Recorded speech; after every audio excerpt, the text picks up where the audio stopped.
الحمد للہ رب العالمین والعاقبۃ للمتقین والصلاة والسلام علی سید الانبیاء والمرسلین وعلی آلہ واصحابہ اجمعین، اما بعد فاعوذ باللہ من الشیطان الرجیم، بسم اللہ الرحمن الرحیم۔ ان الذین قالوا ربنا اللہ ثم استقاموا تتنزل علیہم الملائکۃ الا تخافوا ولا تحزنوا ابشروا بالجنۃ التی کنتم توعدون۔ صدق اللہ مولانا العظیم وبلغنا رسولہ النبی الکریم الامین، ونحن علی ذلک لمن الشاہدین والشاکرین، والحمد للہ رب العالمین۔ الصلاۃ والسلام علیک یا سیدی یا رسول اللہ وعلی آلک واصحابک یا سیدی یا حبیب اللہ۔ زمانہ ہو گیا شیدا مجدد الفسانی کا، کھنکتا ہر طرف سکہ مجدد الفسانی کا۔ مٹایا دین اکبر کو، جلا ایمان کو دے دی، بڑا احسان ہے واللہ مجدد الفسانی کا۔ بھٹک سکتا نہیں جس پر نگاہ ناز رکھتے ہیں، دل بسمل پہ ہے قبضہ مجدد الفسانی کا۔ فنا میں ہو گیا ہوں اس طرح ان کی محبت میں، جدھر دیکھوں ادھر جلوہ مجدد الفسانی کا۔ عطا کرتے ہیں بن مانگے سخی کا آستانہ ہے، خوشی میں جھومتا منگتا مجدد الفسانی کا۔ خدا نے باخدا جن کو ولایت سے نوازا ہے، عظیم الشان ہے رتبہ مجدد الفسانی کا۔ برستی رحمت مولا فرشتے بالیقین آتے، سنو نورانی ہے روضہ مجدد الفسانی کا۔ رب کائنات جل شانہ نے اپنے محبوب بندوں کی خاص جماعت کا تذکرہ فرمایا، ان الذین قالوا ربنا اللہ، یقیناً بلا شک و شبہ وہ لوگ جنہوں نے کہا اللہ ہمارا رب ہے، ہمارا رب اللہ ہے، ثم استقاموا، اس پر قائم ہو گئے، ثابت قدم ہو گئے، جم گئے، مضبوطی کے ساتھ یقین کر لیا اس پر کہ اللہ ہی ہمارا رب ہے۔ جب ایسا ہو تتنزل علیہم الملائکہ، ان پر پھر فرشتے اترتے ہیں، ان لوگوں پر فرشتے آتے ہیں، اللہ تخافوا ولا تحزنوا، اور انہیں کہتے ہیں کہ کوئی خوف نہ کرو، کوئی غم نہیں ہوگا تم۔ پھر ان کو آخر میں کہتے ہیں ابشروا بالجنۃ التی کنتم توعدون، پھر تمہیں بشارت ہے، خوشخبری ہے اس جنت کی جس کا تم سے وعدہ کیا گیا ہے۔ یہ لوگ جو اللہ تعالیٰ کی وحدانیت کو، الوہیت کو، ربوبیت کو ماننے کے بعد یقین کے ساتھ تسلیم کر لیتے ہیں، اس جماعت کا ایک رہنما ہے، رہبر ہے، اسے مجدد الفسانی کہتے ہیں۔ مجدد الفسانی ان کا لقب ہے، نام ان کا احمد ہے، شیخ احمد، اور یہ فاروقی نسب ہے، 31 واسطوں سے حضرت فاروق اعظم رضی اللہ تعالیٰ عنہ کی اولاد میں سے، اور نہایت جرت مند، ایسے کہ فاروقیوں نے کا حق ادا کیا ہے۔ ان کا لقب مجدد بنا ہے۔ مجدد کا معنی ہے تجدید کرنے والا۔ تجدید ہوتا ہے نئے پھر سے نیا کر دینا، پرانے کو پھر نیا کر دینا۔ نبی کریم رحمت عالمین صلی اللہ علیہ وسلم کا ارشاد گرامی ہے، اس کا ترجمہ ہے میری امت میں ہر 100 سال ایک مجدد ہوگا، 100 سال بعد ایک مجدد ہوگا۔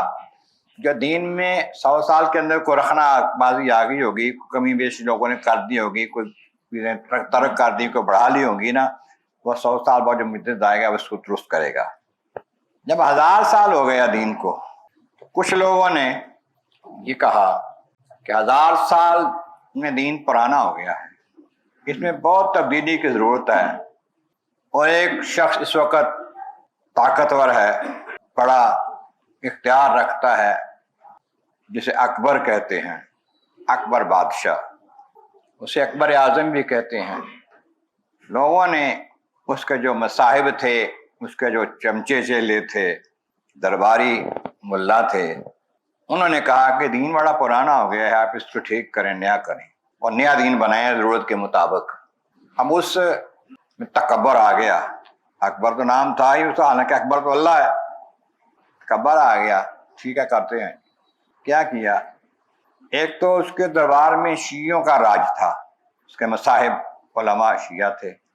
دوسرے نمبر پہ ہندو مذہب کا بھی اس کے اوپر اثر تھا، اس طرح دیگر مذاہب کے ساتھ بھی تعلقات کی وجہ سے یہ بنا کہ دین اسلام جو ہے یہ سب کو ہی اپنے اندر سمو لے گا، اور پھر اس نے ایسا دین بنایا اپنے مشیروں کے تعاون سے، اس کا نام دین الہی رکھا، ہم اسے دین اکبری کہتے ہیں، جس میں دین اسلام کی بہت ساری چیزوں کو بند کر دیا گیا، ختم کر دیا گیا، اور نئی چیزیں جو دین میں منع تھی ان کو لایا گیا، حرام چیزوں کو حلال قرار دیا گیا، حلال کو حرام کیا گیا، حلال قرار دیا گیا، حرام کو حلال کو حرام، حرام کو حلال، کتے سور وغیرہ کا کھانا، شراب نوشی جائز قرار دے دی گئی۔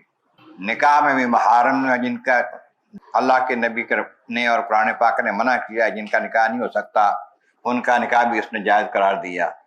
اس طرح کر کے دین میں بہت سارا رخنہ پیدا کر دیا، اپنا دین بنا لیا، اسے دین الہی کا نام دیا۔ اب اللہ کریم جل شان نے اس کا سد باب کے لیے ایک ہستی کو بھیجا۔ اس وقت 1000 سال جو ہے دین اسلام کو ہو رہا تھا، 10ویں صدی چل رہی تھی۔ 1971 ہجری میں شیخ احمد فاروقی سرہندی دنیا میں تشریف لائے۔ اللہ کریم نے ان کے ذمے یہ کام دیا، ان سے یہ کام لیا کہ جو نیا دین بنانے والے ہیں ان کا کلا کما کر کے دین حق کو اجاگر کیا جائے، دین حق کو پھیلایا جائے۔ اب یہ سلسلہ چل رہا، شروع ہو گیا۔ آپ مجد الثانی رحمۃ اللہ تعالیٰ علیہ نے دینی تعلیم گھر سے شروع کی، پھر اور مقامات پر سیالکوٹ تشریف لے گئے۔ عبدالحکیم سیالکوٹی رحمۃ اللہ علیہ بہت بڑے عالم تھے، اور بھی علماء سے انہوں نے آ کے دین کی تعلیم حاصل کی۔ دین کی تعلیم حاصل کرنے کے بعد پھر دین کو آگے پھیلانا شروع کیا۔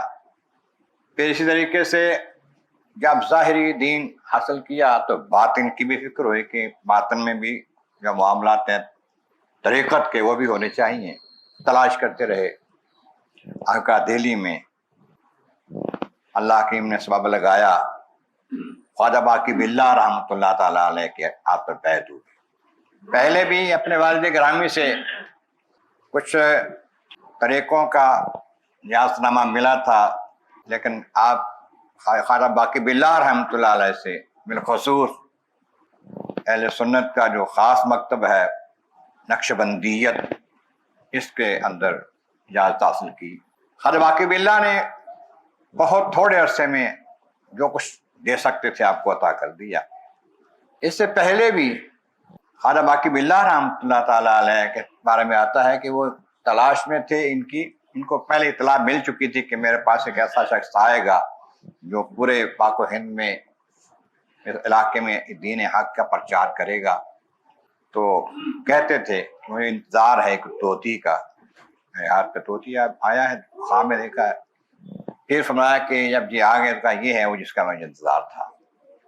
جلسہ رحمۃ اللہ تعالیٰ علیہ کے ساتھ نسبت تعلق جب ہو گئی، جب پاک رحمۃ اللہ علیہ نے اس قدر فیض حاصل کیا وہاں سے بھی اور جہاں جہاں سے مل سکا، ایک وقت آیا ان کے پیر و مرشد خواجہ باقی باللہ رحمۃ اللہ علیہ کہتے ہیں کہ یہ شیخ احمد کی کیا بات کرتے ہو، یہ تو ایسا سورج ہے کہ مجھ جیسے ہزاروں ستارے اس میں گم ہیں۔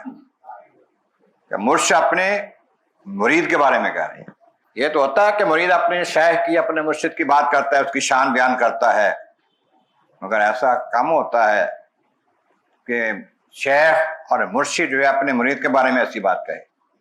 کہتا شیخ احمد ایسا سورج ہے روشن کہ مجھ جیسے ہزاروں ستارے اس میں گم ہیں۔ کبھی ایسا ہوتا کہ شیخ احمد رحمۃ اللہ تعالیٰ علیہ مجد الثانی رحمۃ اللہ تعالیٰ علیہ مرشد پاک کو ملنے جا رہے ہیں، پتہ چل جاتا تو مرشد پاک اپنے مریدوں خلیفوں کو لے کے باہر نکل آتے، محلے سے باہر آ جاتے استقبال کرنے کے لیے مرید کا۔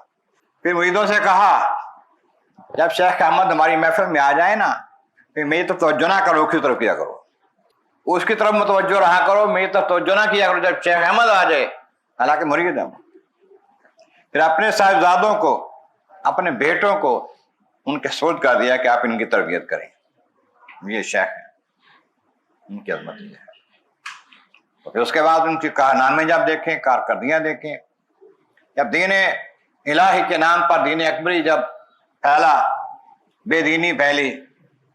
جلسہ رحمۃ اللہ نے کام کیا جو دربار والے دوسرے ادھر ادھر سردار اور بڑے بڑے عہدیدار تھے نا حکومت کے، کوئی فوجی لشکروں کے سپہ سالار تھے، ان کو اپنی طرف سے پیغام بھیجنے شروع کیے لکھ کر کہ دین حق کیا ہے، اللہ کا حکم کیا ہے، نبی کا فرمان کیا ہے، دین کس طرح ہے، حکم کیا ہے.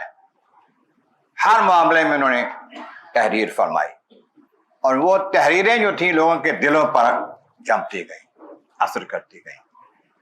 اکبر بادشاہ تو مر گیا، جس نے نیا دین بنایا تھا، اس کا بیٹا جہانگیر تخت پر آ گیا. اب طریقہ کار یہ تھا، رواج یہ تھا کہ جو بادشاہ کو ملنے آئے گا، سلام کرنے آئے گا، وہ زمین پہ سر رکھے گا، سجدہ کرے گا بادشاہ کو، پھر اس کا سلام قبول ہوگا. جج صاحب رحمۃ اللہ علیہ کو بلوایا گیا، لیکن آپ نے ایسا نہیں کیا، سر جھکایا بھی نہیں تھوڑا بھی. کچھ درباریوں نے پہلے کہا تھا یہ آپ کے دین کے خلاف ہیں، سخت مخالفت کر رہے ہیں، ان کو پکڑنا چاہیے. پھر یہ معاملہ بھی ہوا، بلایا گیا اس نیت سے کہ ان کو جھکایا جائے، نہیں جھکے. علامہ اقبال کہتے ہیں حاضر ہوا میں شیخ مجدد کی لحد پر. شیخ مجدد الفسانی رحمۃ اللہ علیہ کے مزار پہ میں آیا. وہ خاک کے ہے زیر فرق مطلع انوار، وہ خاک ایسی ہے، وہ مٹی ایسی ہے آسمان کے نیچے جو اس سے نور نکل رہا ہے. عام طور پر تو نور نکلتا ہے اوپر سے، آسمانوں سے آتا ہے، ستاروں سے آتا ہے، چاند سے آتا ہے، سورج سے آتا ہے. نہ، یہ اس خاک سے ایسا نور نکل رہا ہے. وہ خاک ایسی ہے، اس خاک کے ذروں سے شرمندہ ستارے، اس کے ذرے ایسے چمکدار نورانیہ کے ستارے سے شرمسار ہیں. اس خاک میں پوشیدہ ہے وہ صاحب اسرار، وہ رازدان اللہ تعالیٰ کا اس میں پوشیدہ ہے، جس کی وجہ سے اتنا نور نکل رہا ہے. گردن نہ جھکی جس کی جہانگیر کے آگے. یہ وہ ہستی ہیں اللہ نے بر وقت کیا جس کو خبردار، یہ اللہ تعالیٰ کے ایسے محبوب ہیں. اب انہوں نے کوشش کی، نہیں جھکے، انہوں نے ہیلے بہانے بنا کے آپ کو گرفتار کر دیا، گوالیار کے قلعے میں بند کر دیا. اب جب قلعے میں بند کر دیا ہے، قید کر دیا ہے، تو وہاں پر آپ نے تبلیغ شروع کر دی. کام تو دین کا پھیلانا تھا نا.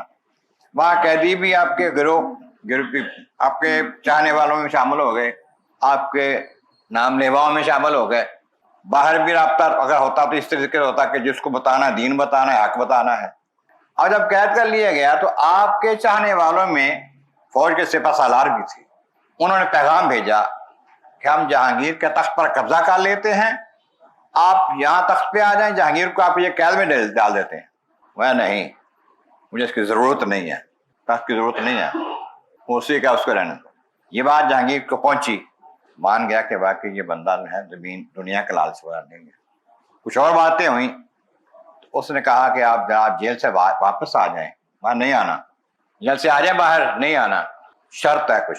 ایسے جیسے یوسف علیہ السلام کو جب جیل میں رکھا گیا، قید میں رکھا گیا، تو جب ضرورت پڑی ان کو خواب کی تعبیر بتائی، بادشاہ نے جو خواب بھی کی، 7 گائیں موٹی، 7 پتلی ہیں، پتلی گائیں موٹی کو کھا گئی ہیں، 7 سٹیں وغیرہ.